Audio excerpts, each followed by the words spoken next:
আসসালামু আলাইকুম সম্মানিত ভিউয়ার্স। এটা দোয়ার দরখাস্ত লই আইলাম রমজান শরীফও। আমার শ্রদ্ধেয় চাচা শ্বশুর তাই গত খাইল থেকে রয়্যাল লন্ডন হসপিটাল ভর্তি আছেন।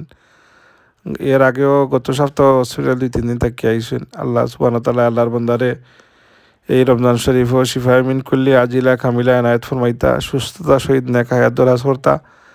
খুবই একজন ভালো মানুষ। আর ইদানিং আসলে খুবই ঘন ঘন এই হসপিটাল যারা, আর কিছু এই যে ব্রিথিং প্রবলেম আছে, অক্সিজেন লেভেল ভেরি লো, হার্টের কিছু প্রবলেম আছে, আল্লাহ তান শিফা দান করতা।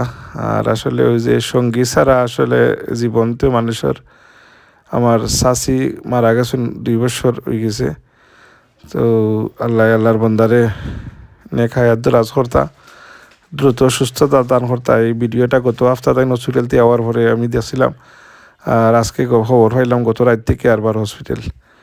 যাই হোক সম্মানিত ভিউয়ার্স, আপনারা দোয়াত আল্লাহর বন্দারে ইয়াদ করবা। তাই খুবই একজন বালা শান্তিপ্রিয় মানুষ।